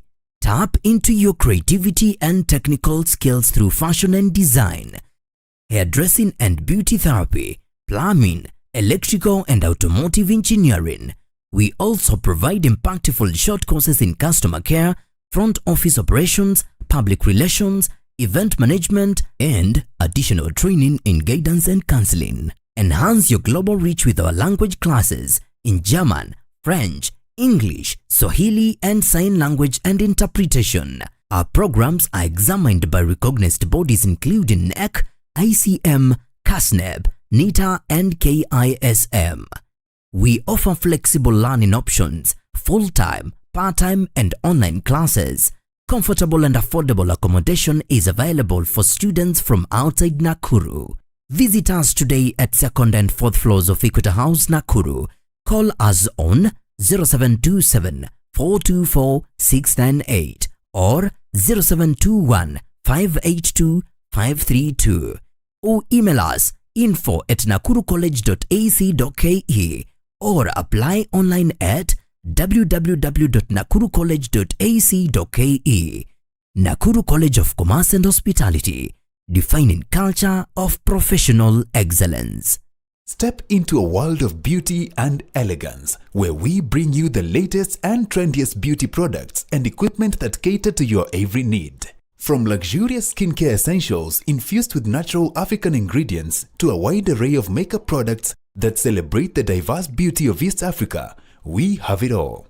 At East Africa Cosmetics, we understand that beauty comes from within. Naam, karibu tena mtazamaji katika awamu yetu ya pili, na bila shaka tunaendelea na gumzo. Na awamu ya kwanza tumezungumzia kuhusu uongozi, na kama taifa hii leo tuna shughuli nzima, ama ni shughuli ambayo ni ya muhimu sana, kwa sababu tunachagua viongozi katika maeneo tofauti tofauti. Na tunapozungumzia swala la uongozi kwa awamu ya kwanza, kwa wale ambao wamekuwa nasi, tumekuwa naye Reverend Charles from Life Paula Chapela, na akaweza kutuelekeza. Na katika awamu yetu ya pili tuko na Reverend Damaris Mranja. Tumekuwa naye si mara moja, si mara mbili, lakini tumekuwa naye kwa muda. Na kwa wale ambao hawamfahamu, atakuwa anatuelezea pia tuweze kumjua kwa undani zaidi. Ni mwandishi na pia ni mhubiri na pia ni mwanasaikolojia. Anapeana mawaidha kwa watu ambao kidogo wana matatizo ya, naweza kusema akili, inaweza kuwa ni matatizo ya mawazo ya asante, mawazo ya kizidi. Asante sana kwa kufanya marekebisho pale. Good morning ma'am. Morning. Uko salama? Happy to see you. Niko salama. Hata pia mimi nashukuru.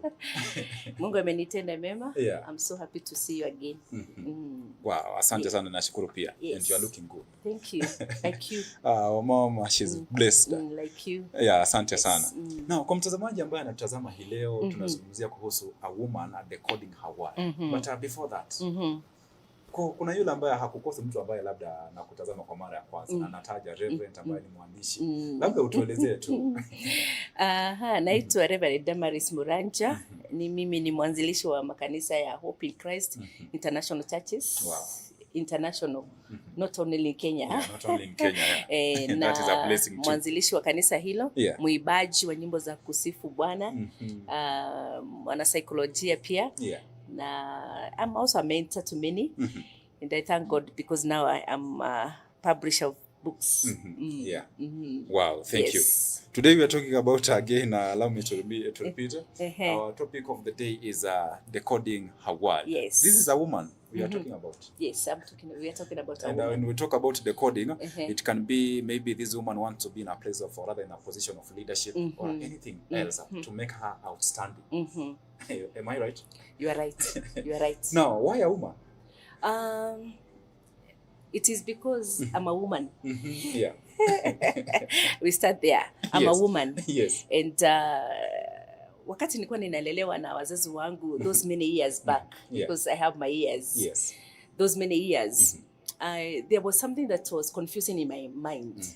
I didn't know why God created a woman because I thought a woman was a secondary thought. Yeah.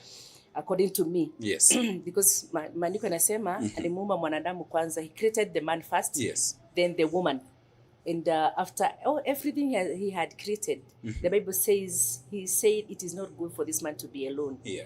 I'll make him. So I thought a woman is secondary, of which I hated myself so much to be born as a girl. Simply because in the days of our parents, women were not so much educated. They had some limitations. And I could watch my mother do the home works, a lot of responsibilities, bringing up the kids, giving birth. And I was like, why did God create a woman? Yani alimuumba tu ampe kazi kama hizi tu. Yeye kazi yake ni kukaa nyumbani, kuzaa, kulea, kulima shamba. Yani I hated to be a girl. And I started asking God so many questions concerning a woman. Why was this woman a secondary thing according to the mind of God? And Mungu akanipeleka kwa process of revelation ili nielewe mwanamke ni nani. Maana nilikuwa ninaona mwanamume kama mwanamume ndiye Mungu alikuwa anataka sana awe ndiye anataka afanye kazi za because so alafu Mungu anasema nitamuumbia msaidizi. So nilikuwa ninafikiria a helper is not somebody who is, because this man is capable of doing everything. Now why a helper? Why a helper? And this man is capable of doing everything for himself. Yes. And it took me a process of and let me tell you, Derek, I have suffered rejection since my young age. Kwa sababu nilikuwa nafikiria nilizaliwa kama mwanamke kwa nini? Kwa sababu nizae, nilee, nichukue majukumu ambao nilikuwa ninaona mzazi wangu kama mama akiyafanya. Baba tunatoka kwa shamba ama ametoka kazini, anakuja anakaa tu. Mama wamechoka pamoja, lakini akikaa kwa kiti anasema niletewe maji ya kuoga. Yani mpaka mwanamke huyu hana chakula.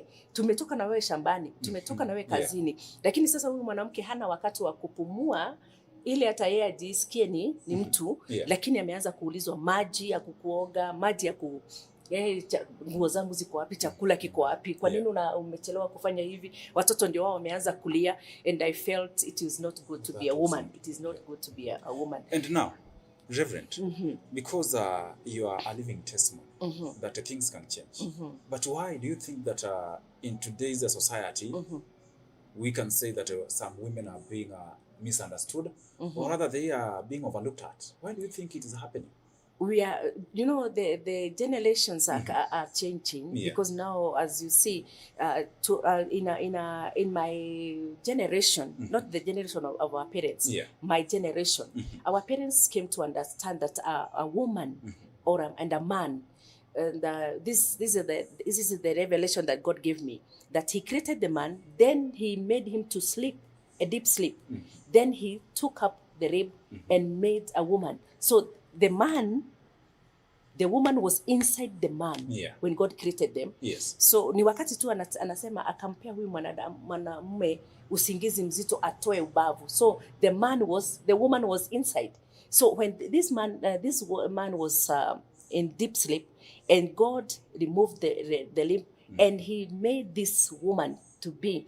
And when the man came back to his senses, and anaona mtu anashindwa, huu ni nani? Alipomwangalia akasema, oh my goodness, she shall be called a woman, a man with a womb. A womb, yeah. So the man called this woman a man with a womb, a woman. You see? Yeah. So, but we have a problem with our men today because they don't have the ability to call the womb, the man with the womb to come out of the woman. Yeah. Kwa sababu alipoitwa, mama akajielewa. Yeye, in Genesis chapter number 3, the Bible says, and man said, she shall be called Eve, a mother to all living. And now I started thinking, oh, so this woman is a mother to all living. Yeah. Everything that is living, she's the mother. And I was like, oh, this is great.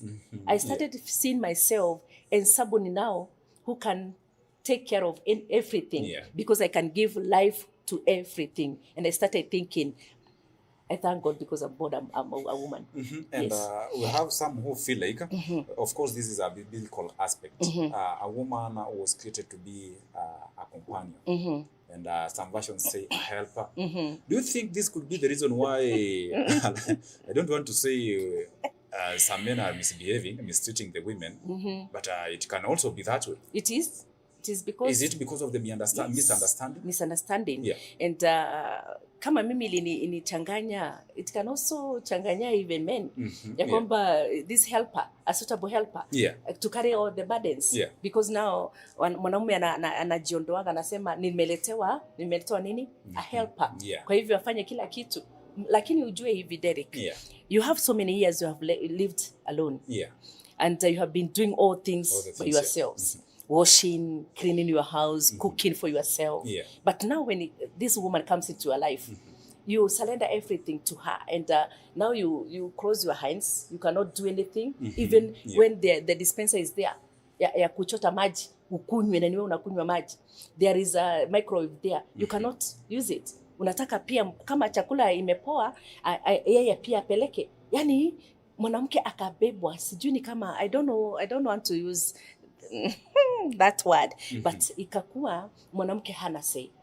To many cultures, even the Jew culture, it was good for a boy, 7 years boy, to stand before the congregation and pray instead of a woman standing and saying a word before men. Now, what can we do to save the day? Or to change the society? We thank God because now I was looking at the ministry of Jesus, because Jesus worked with women, and he loved women so much. You can remember in the story of the woman who was caught in the very act of adultery. He was brought to Jesus. She was brought to Jesus, and the Bible says Jesus looked at the woman and the accusers, and he was asking himself, I think that Jesus was thinking, where is the man? Because she was caught in the very act. But now, where is the man? They have brought the woman alone, and they are carrying stones to stone this lady to death. Leaving the man behind. Yes, where is the man? And I was like, but Jesus, full of wisdom and love for women, he started lighting on the sad. And he said these words, if there is one of you who have never sinned, let him be the first one to throw the stones to her. And everybody dropped their stones and walked away. And when Jesus was looking up, the Bible says he asked the lady, where are the accusers? They have all gone. So I thank Jesus because this is what I tell myself. I normally tell ladies, because I love women, that if a woman can give birth to a Messiah, she can also preach the Messiah. The Messiah. Yes. If she can give birth to Messiah, God can entrust a woman to carry the Messiah in her womb. Then the woman ought to preach the Messiah. So the society is changing, and the culture is also changing, because there are some things that God is revealing to people about a woman. And this is all about what I have written in this book. You have written in that point. Of course, we are going to talk about that book in the coming just in a few minutes. Now, I don't want to make it look like all the problems that our women are having all the problems come from men. I don't want to be that way. Why do you think are some of the problems that women are going through? And it doesn't necessarily mean that it has to come from men. Yeah. Our problems doesn't come from men alone. Yeah. There are some problems are within us. Yeah. Because now I started by saying I was looking at my mother. Yeah. The hardships, the all the burdens upon her shoulders. Yeah. And I was like, this is not fair. Yeah. This is not fair. I'm a helper. She's a helper. Why doesn't my father assist my mother to do some things? Yeah? And I was looking at my father and I was like, Dad, you are not fair. How can you just leave everything to my mother? Yeah. There are cows there. She's the one to go and do the milking. He's the one to go and look for grains to feed the cows, to feed us, everything, to wash the clothes, everything, even to feed the younger ones. And Macu, maybe sometimes you could have the young one sucking, an infant sucking. And I was asking myself, how are men made? Hard hearts, and they don't have compassion. They're just looking at a woman like an object. And I was like, I don't want to be a woman. I don't want to be a woman. God, you messed up when you created me to be a woman. So there are so many problems that are within a woman, because of the society and because of how it was from the beginning, that a woman was a secondary thing. Yes. Wow. And of course, we thank the society today. We are having conversation about leadership and empowerment. And of course, we have this conversation about women being given spaces to grow and to make sure that also they have a say in today's world. What do you think are some of the issues that we as the society have to focus on in terms of empowering women? Like now there is this saying that a girl child is so much now empowered more than a boy child, and there is a conflict somewhere there. That now today in today's world, a woman is so much elevated or esteemed high than a boy child. And I'm telling myself, why all these complaints? Why all these complaints? Because when men were at the top, nobody complained. But now we are empowering our girls. You can imagine in our society, in the society before our generation and the generation of our parents, our mothers, there was this saying that a woman, if you educate a woman, she'll also, you are wasting your resources. Kwa sababu atatoka apate kazi, hata kusaidia kama mzazi, anaenda kusaidia kwenye naoleka. And it was like, how? Why? And I think why waste all the resources? If that was the conversation, then I think things has changed. Because you have realized in today's world, you find that if a woman is well educated, the first thing she thinks of, the family that she comes from. Things have changed. Things have changed, and I want to say to let the parents know this. Sometimes back, a girl child was somewhere put in a.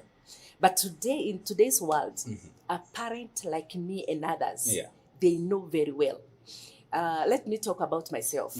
When my mother died 28 years ago, all the burden concerning our home was upon her shoulders.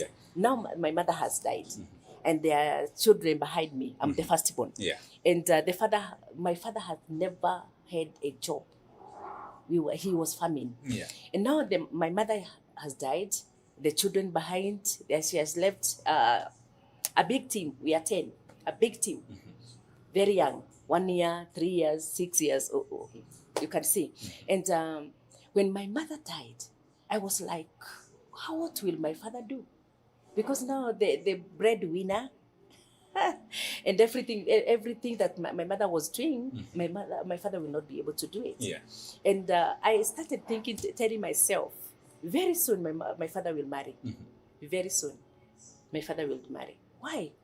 Because men cannot live without women. That is what I came to understand. Men cannot live without women.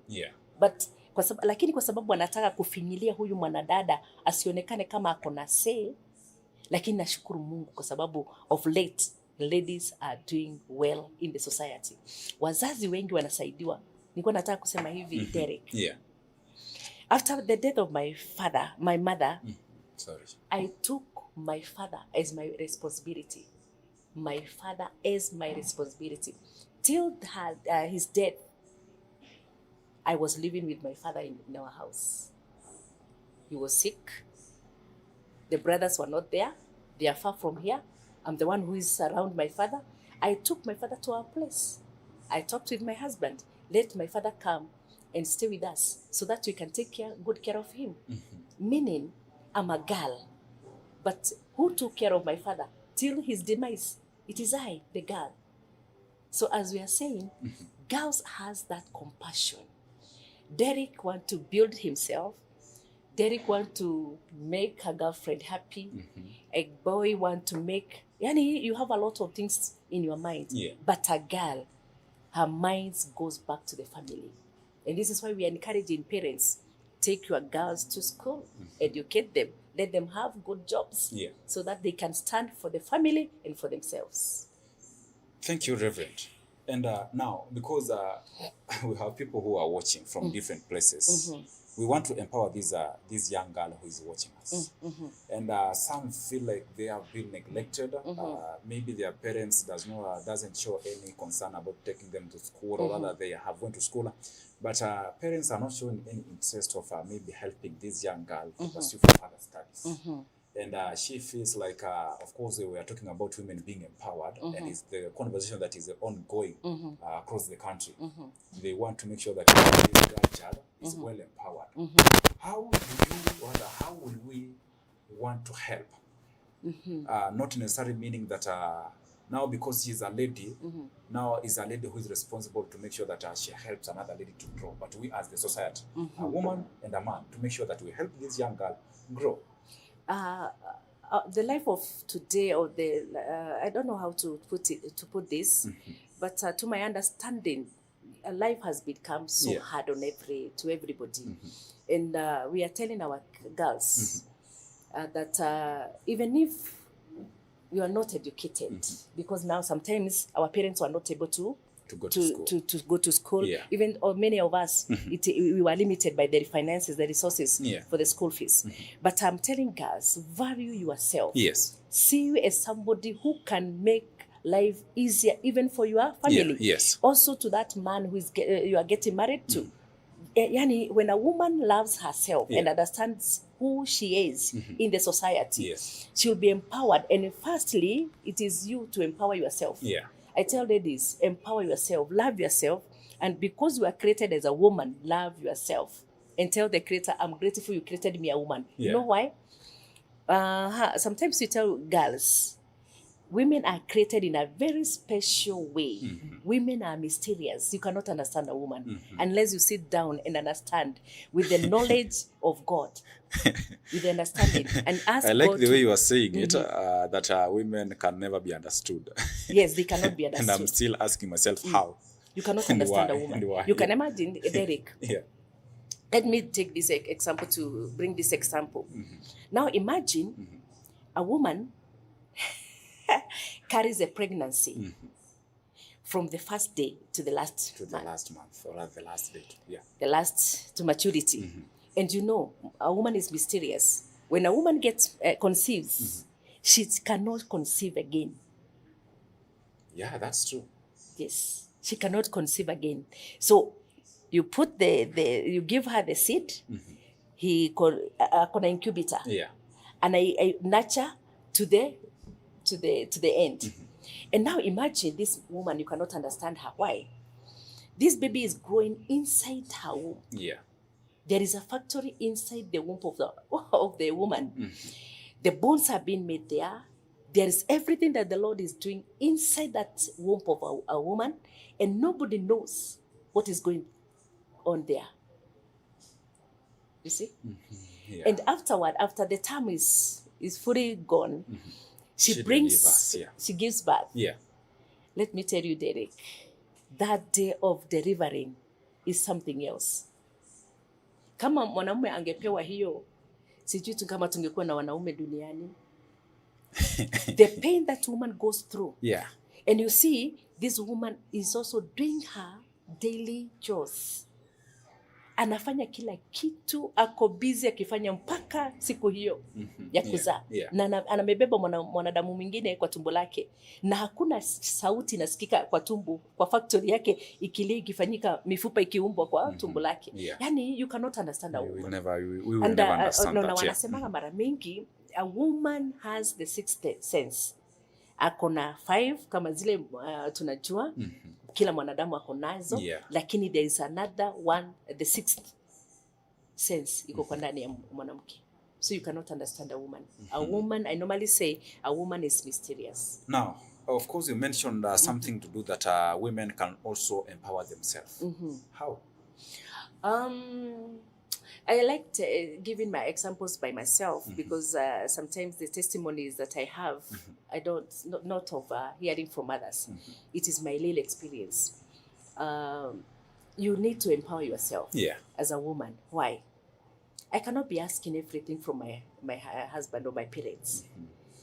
I did so many casual works during my early days when I was young. And I remember I was doing many farm works just to assist my parents to bring up my other siblings who are behind me. And I started telling myself, I need to be empowered. And who to empower me? My parents are not there for me. Why? I'm the firstborn. And everybody is telling me, kama ni sweta umevaa, wewe ni mkubwa. Pea ule mdogo wako kwa sababu ya baridi. Yani unajiuliza, na mimi kwani sisikii baridi? Yani the younger ones are the ones to be cared for. And I started telling myself, now there's nobody to love you, nobody to take care of you, nobody to educate you. And since 2000, I started going back to school. I took myself back to school. Yes. My parents were not able to take me to further studies. But now I told myself, even though that time I was not able to get what I wanted in life, in education, I am the one to educate myself. So somebody who can tell me that lazima wazazi wakusaidie. Nawaambianga sikuwa na wao wakunisaidia, walihitaji mimi as the firstborn to take care of them and the other siblings. So I had to empower myself, know how to save, know how to carry the burden of the family, and life was good for us.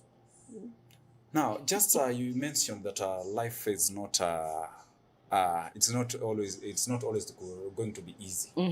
Just like men, women also have or rather go through challenges. With your testimonies, your experiences, how should we, or rather how would a woman deal with these problems? Like you talked about rejection. Then you are telling us that it reaches a time, that was the year 2002, you had to go back to school. And you did it by your own, rather on your own. Now for a woman who is watching right now, she doesn't know where to start, who to run to. How can we help her? Sometimes it is hard when you don't have a godfather.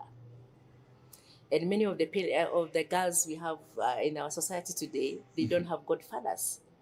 And this is why life has been so much complicated, because we are looking for people to help us, to go before us. And there is this verse in Luke that has been in my encouragement. When Mary, the angel comes to Mary and tells her that you are much favored. And I was like, I couldn't see the favor of God upon Mary. But now the angel tells her that you will carry the pregnancy and you conceive from the Holy Spirit and give birth to a Messiah. And Mary is telling the angel, how? I don't know a man. And this has been the sayings of the saying many girls tell themselves. I don't know a man. I don't know anybody. I don't have a good father. But you have God by yourself. God is always by our side. And if you trust God, He will open doors for you. Just have that intimate relationship with God. He'll make a way for you. Wow. He has been my help. Thank you. We are going to take a very short commercial break with that is Mamlaka School of Media and Sign Language Advertisement. And of course, when we come back, we are going to have a look at now the biblical aspect of how a woman should grow.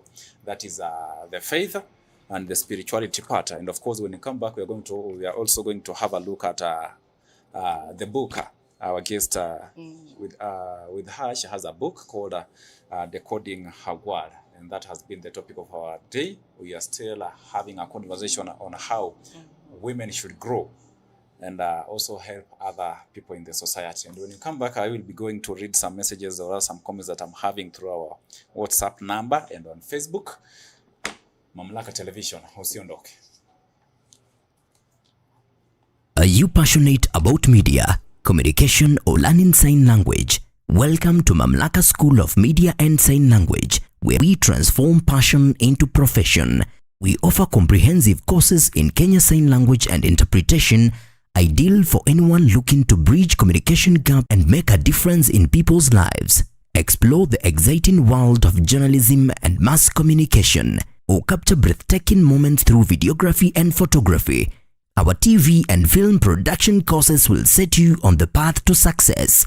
Master the art of live streaming and become a pro in radio production. We also nurture entrepreneurial minds with our entrepreneurship skills program. And for those eyeing international opportunities, we offer test of English as a foreign language. Enjoy flexible fee payment options tailored to fit your budget. Experience high-quality professional studies that equip you with essential skills. Benefit from attachment placements in reputable media houses, giving you real-world experience. Grow in an environment grounded in Christian values and a commitment to discipline, ensuring a well-rounded education. We are proudly hosted by Mamlaka Television and Chosen Generation Church. Enroll today and step into your future. For more information, call, text, or WhatsApp us at 0700 899 899.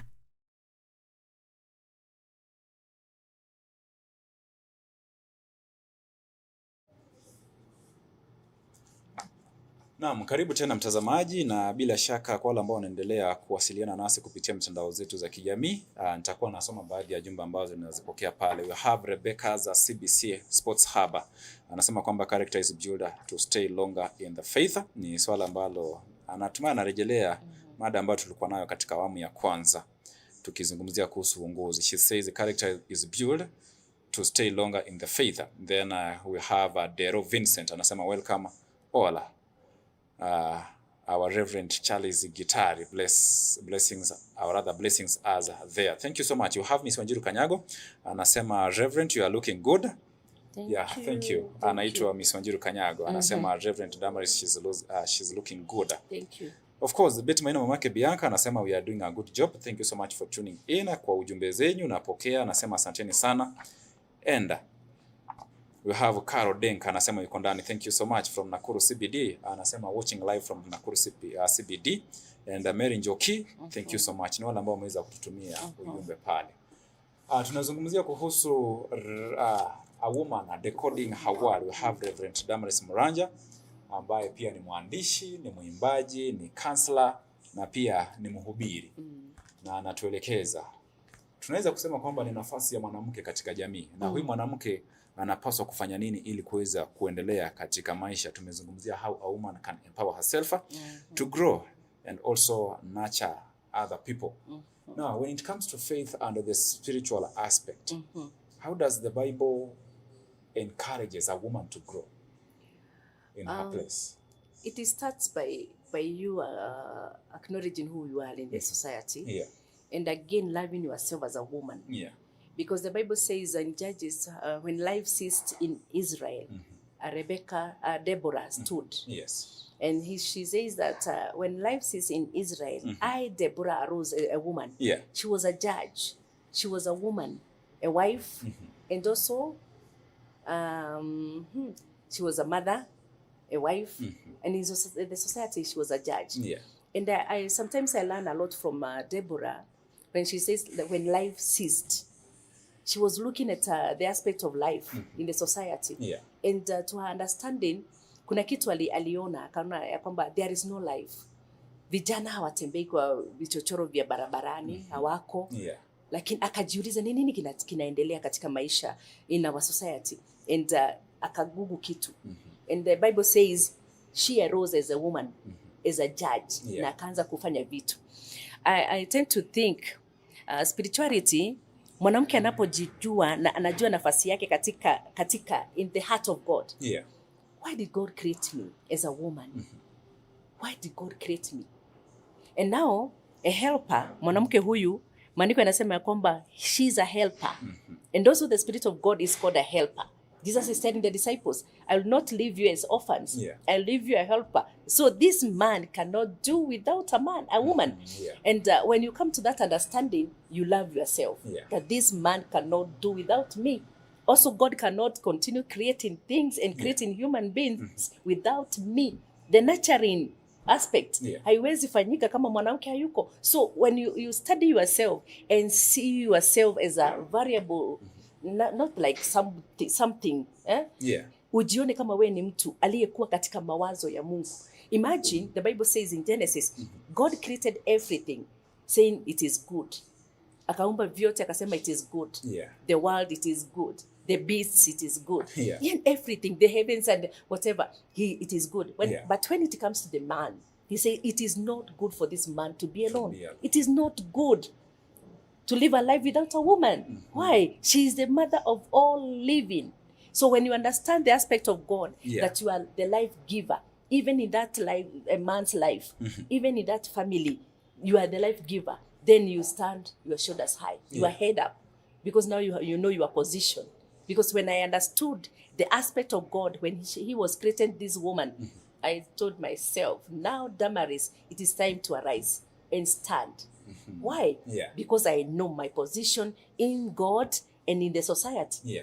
This man cannot be complete without a woman. This man cannot be complete without her. The family cannot be complete without. You can imagine in our society, Kikuyus, when you come to our place and you meet my husband at home, and he will tell you the owners are not here. The owner or the house is not here. Why? Who is he? Because you're not around. Yes, because the woman is not around. A man cannot be able to cook for these dogs. They love so much the dogs, the cats, pets, those pets. But he cannot take care of them. And this is why Adam said, she'll be called Eve, a mother of all living. So when you know your position in God, then you'll stand the challenges in life and you'll stand as a woman and position yourself where you're supposed to be positioned. Yes. Wow, thank you. Now, let's have a talk about you as an author. Of course, you've carried a book called Decoding Her Word. You have told us your story, your life full of ups and downs. Can that be the reason why you wrote this book and called it, or rather gave it a title, Decoding Her World? Yes. Okay, tell us, what is that book? I started by saying you cannot understand a woman. And when I stood and I valued myself and I overcame the spirit of rejection and I started living according to what God intended me to be. I started thinking the mystery of being a woman, the mystery, as I have said to you, the pregnancy and how the 9 months, the things that are going on in the womb of a woman for 9 months. And I was telling myself, who can bear this? Who can bear this? If it is not just a woman, who can bear this? And I told myself, you are a mystery. Damaris, you are a mystery. The way you think, the way you do your things, the way you are orderly, the way you talk. I started carrying myself as a valued and as somebody who is worth. I took my word and I said, there is nobody to tell me that I love you. Derek, let me tell you, I'm sorry to say this. When I was growing up, there was nobody to tell me that I love you.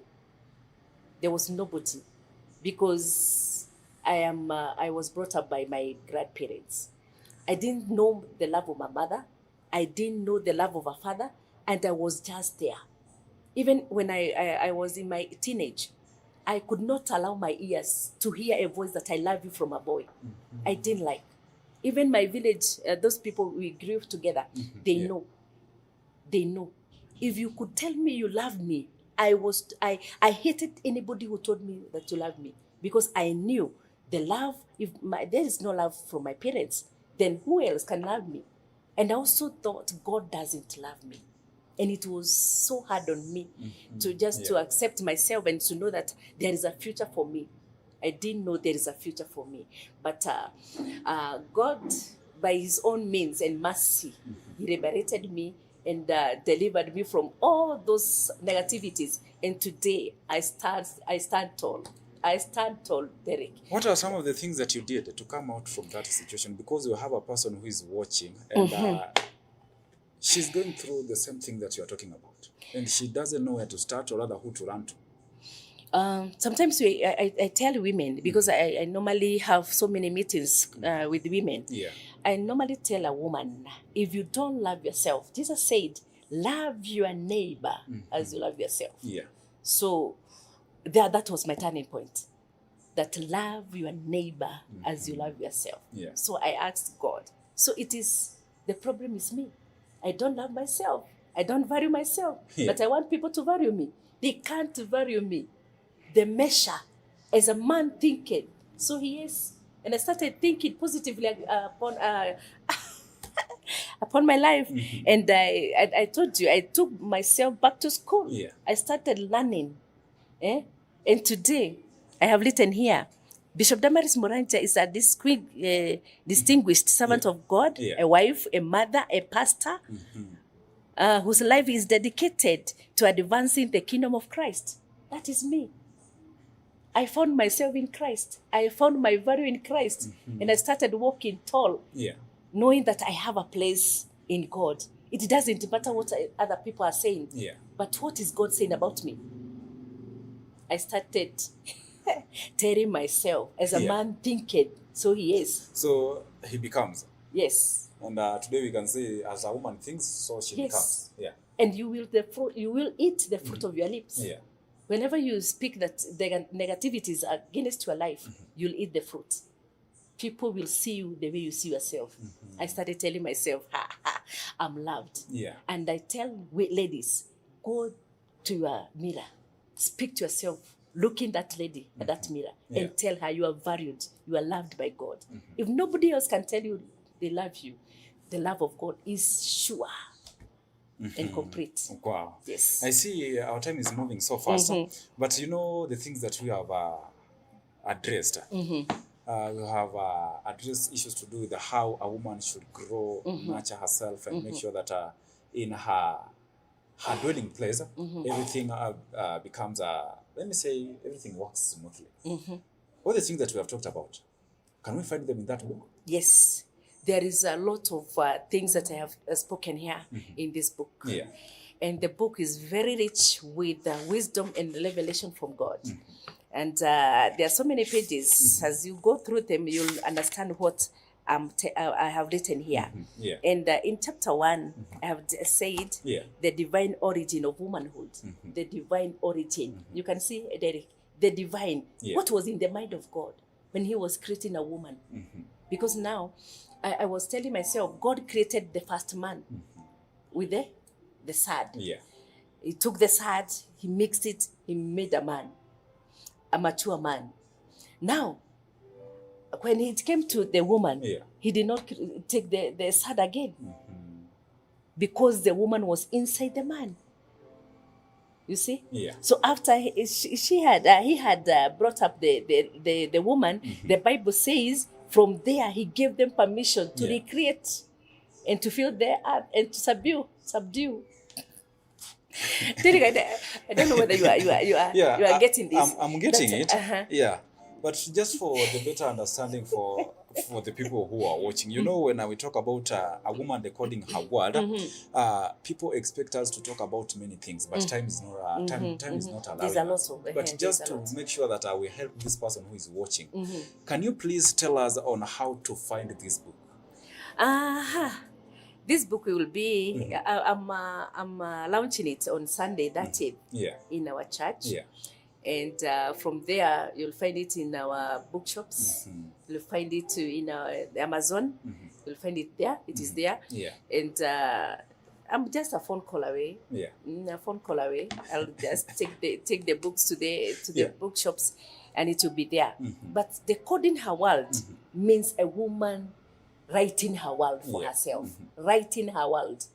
I want this, I want this, I want this. Yeah. I want this kind of a husband. I want this kind of a children. I want this kind of a job. Yeah. I want this. A woman decoding her world. After you know yourself and your position in God, then you'll stand tall and tell others, this is the way. Thank you. And of course, are you going to give us your number so that for people who want to get to this book or rather get in touch with? Yes, I'll do that. I'll do that. Yeah. And let the viewer know that this is a book that will alongside meaning. Yeah. There is insight here. There is more revelation here. Yes. Concerning the mind of God. In this book, there is a lot. There is a lot. Derek. Yeah. Even for men, not only for women. Even though I have written somewhere. Just give me one minute. Okay, it is okay. Yeah. I have written somewhere that you may know what a woman, who is a woman, according to. We want even men to read this book to understand the woman who is a woman.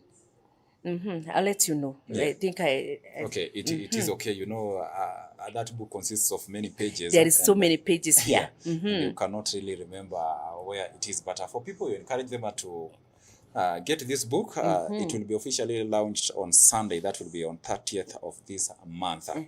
Na bila shaka atakuwa natarajia kwamba wakisoma watakuwa wanabadilisha maisha yao pia. Kabisa kabisa. Now, tukimalizia Reverend. Do you feel like now it is the time we should have one voice? Like when it comes to protecting a woman, we should have one voice. The same thing should apply to men. Tukimalizia. I'm saying, where does violence come from? Who has the violence?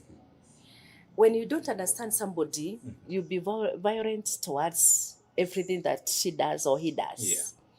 And sometimes because tunataka watu kama wamama wabebe mizigo yote, hiyo ndio inaleta shida. Na tunasema hivi, mwanamume aheshimu mwanamke na mwanamke aheshimu mwanaume. Yeah. Every gender, let respect be there. We respect each other na purpose ya Mungu. Kwa sababu kama uliletwa duniani na Mungu, na mimi nililetwa duniani na Mungu, si tu kwa work.